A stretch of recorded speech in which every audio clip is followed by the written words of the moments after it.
Thank you Jesus. యేసుక్రీస్తు నామములో మీ అందరికీ వందనాలు. ఈరోజు దేవుడిచ్చిన అద్భుతమైనటువంటి మాటను బట్టి మనము దేవుని స్తుతిద్దాం. కీర్తనలు 23వ అధ్యాయము. యెహోవా నా కాపరి, నాకు లేమి కలగదు. ఆమేన్, ఆమేన్, ఆమేన్. క్రీస్తునందు ప్రియమైన సహోదరి సహోదరులకు ఈరోజు దేవుడిచ్చిన అద్భుతమైన మాటను బట్టి మనము దేవుని స్తుతించాలి. ఇక్కడ దేవుని యొక్క వాక్య భావంలో చూసినట్లయితే యెహోవా నా కాపరి, నాకు లేమి కలగదు అని దేవుని యొక్క వాక్య భావం రాయబడినది. క్రీస్తునందు ప్రియమైన సహోదరి సహోదరులారా, యెహోవాను మన కాపరి ఉంచుకున్నట్లయితే ఏమి లేమి కలగదు అని ప్రభు మనందరితో మాట్లాడుతుంటుండగా ఈ దినాన్ని బట్టి దేవుని స్తుతిస్తూ మనం ముందుకు సాగుదాం. ప్రార్థన.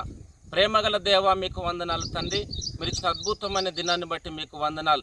యెహోవా నా కాపరి, నాకు లేమి కలగదు అని తండ్రి ప్రభువా దావీదు మహారాజు సెలవిచ్చిన విధంగా తండ్రి దేవ మా కాపరిగా ఉండుమని, మమ్మల్ని నడిపించుము, సహాయం చేయమని, ఈ ప్రోగ్రాం చూస్తున్నటువంటి ప్రతి ఒక్కరిని మీరు దీవించమని, నీ కృప తోడుగా ఉంచమని మిమ్మల్ని స్తుతిస్తూ యేసు నామములో ప్రార్థిస్తున్నాము తండ్రి.